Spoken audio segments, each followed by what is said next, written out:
Ladies and gentlemen, let's get into our Week 14 buy lows. Let's go and win some leagues. G'day guys, I'm D-Mac from NBA Fantasy Bible here on the Believe in Fantasy Basketball Network. We're going to get through straight into our buy lows for the week 14. You know the format. We'll take you through the top 10 most traded players on Yahoo for today. That is the 20th of January. I'll take you through my top 5 buy lows for the week, and we've got some juicy names as well. And I'll give you a few other names to consider as well. Just some guys that are currently underperforming who I think can turn things around pretty quickly and have some really nice upside for the rest of the season. Without further ado, let's get straight into it, shall we? Okay, let's take you through the top 10 most traded players on Yahoo for today. That is January the 20th. Number 1, De'Aaron Fox. Number 2, LaMelo Ball, playing some good basketball at the moment. Bit of a sell high, I think. Number 3, Lauri Markkanen, has been solid on a per-game basis, but those missed games are a killer. So I'm avoiding buying Lauri Markkanen. If you do have him, look to sell and look to sell high as well. Pascal Siakam is another one. He's at number 4, but another one I don't trust rest of season just because of the Indiana Pacers in their situation. They don't need to win this season. Number 5, Ja Morant just returned to the Memphis Grizzlies. He looked amazing. It must be playing over in London in England, but he looked fantastic first game back. Alperen Sengun been slightly down since coming back from a couple of games of absence, but a lot better ball game than the last one, but he's number 6 on the most traded players for the day. Number 7, Yusuf Nurkic, again, another guy similar to Lauri Markkanen on the Utah Jazz that I don't trust rest of season. So if you can, look to sell high, but he has had some DMP. So it's about taking your opportunities as well, because he's killing you with those missed games if you do happen to roster him at the moment. Number 8, Domantas Sabonis. And guess what? Spoiler alert, he's one of my top 5 guys to buy low on this week. Number 9, Karl-Anthony Towns. He was a buy low last week, much improved since then. But still, number 9 on the top 10 most traded players. And number 10, Trae Young. We don't know the situation with Trae Young. It's not entirely clear if he will play this season. A lot of people do think he's going to suit up for the Washington Wizards. I still think that he's someone that I will be avoiding rest of season. Now, let's get into my top 5, starting with the aforementioned Cade Cunningham. Yeah, he's been atrocious in the last couple of weeks, but across the course of the season, outstanding. Really high ADP, came in as a first rounder, and he's justified that. In straight 9 cat, of course, we know that the turnovers are of concern, but as you guys know, I tend to ignore those or disregard turnovers anyway, and it seems to be a pretty popular type of thing to do in fantasy basketball. You look at the 9 cat -1, more, I guess, representative of how I believe his value is. He's a top 12 player, and he's 12th in 9 cat -1. And in points leagues, even better. You disregard some of the inefficiencies with his field goal percentages. Actually, in the last couple of weeks, it's the free throws as well, but we'll get into that shortly. But he's number 6 on points league, and that is a standard points league.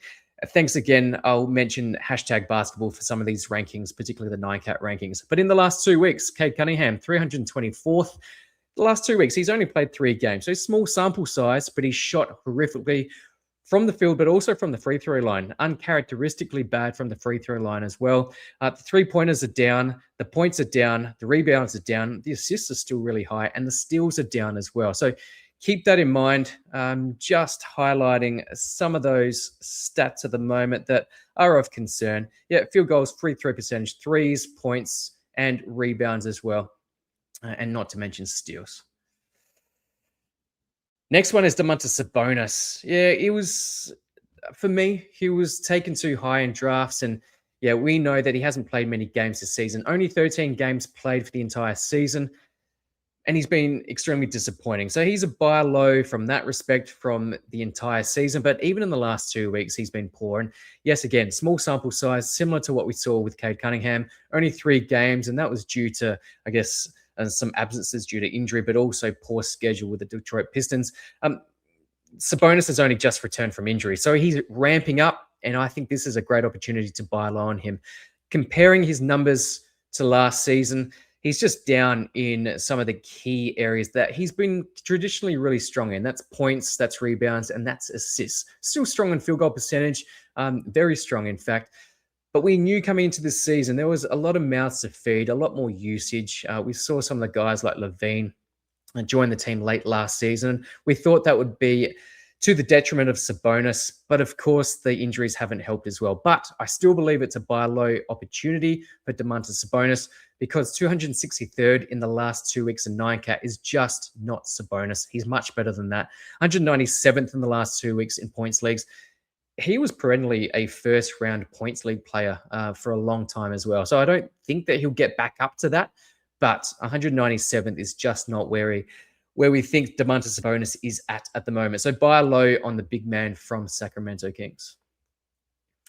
My third guy is Devin Booker. We spoke about him over the last probably 2 or 3 weeks as a buy low, but I think now is the real time to go and get it because with Jalen Green set to return probably in the next game, he is probable for the next game. I think it actually helps Devin Booker. And I touched on this in previous episodes of the Buy Low show, but Devin Booker is down on a lot of categories, and I'll highlight that. But field goal percentage, particularly in the last 2 weeks, where across the course of the season, 57th in 9-cat and 32nd in points leagues, but he's been down on that over the last fortnight. So 93rd in 9-cat, 97th in 9-cat -1, and 46th in points leagues. So not as much of a drop-off in points leagues because of the inefficiencies with his field goal percentage. But comparing his numbers to last season, I'm not saying he's going to get back to those numbers, but he was end of first round draft pick, looking at the ADP as well, if you are watching on screen. But I think he can turn things around. Having Jalen Green, maybe you go, wow, that seems counterintuitive. That seems going against what we think. Higher usage guy coming back into the team, but I just feel like Devin Booker is going to have some of the heat taken off of him. There's a high usage guy who's able to take some of those pressure shots. Devin Booker is going to have a few more open shots as well, which will help the field goal percentage and hopefully be able to get him back with those 3-pointers. And I believe that the assists, although not heinous at the moment, I think he can be more of a facilitator once Jalen Green is back.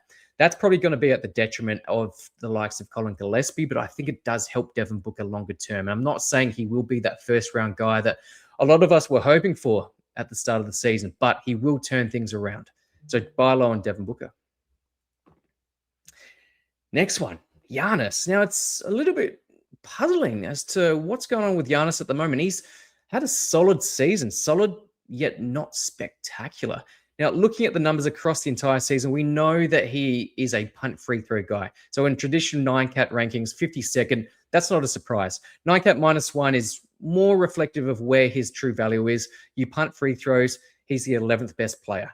In points leagues, even better. He's the 5th best guy on a per game basis. We know that he sits certain games. There's often injury maintenance. But with Giannis in the last 2 weeks, but particularly in the last week, let's look at his last week numbers as well. 232nd in 9-cat, 107th in 9-cat -1. So traditionally where he's strong, he's actually struggling in the last 2 weeks, and in the last week, I should say. Yes, in the last week, it's only 3 games, so small sample size, but I've highlighted that the minutes are lower. The free throws, yes, the free throws are even worse than normal over the last fortnight. And the points are down as well. I think he can get back up. Perhaps he's struggling. He's taking on a lot of the load. Is still a high usage guy, but lower minutes. So let's hope that post All-Star break, he can turn things around. I don't think it's going to take too long for Giannis to get back to where he needs to be. Whether or not there's going to be a trade-by-trade deadline, which is around 2 weeks from now, remains to be seen. And there's a lot of rumors around KPJ, a lot of rumors around potentially Ryan Rollins being part of maybe a Ja Morant trade, but that's pure speculation. We're talking about Giannis here.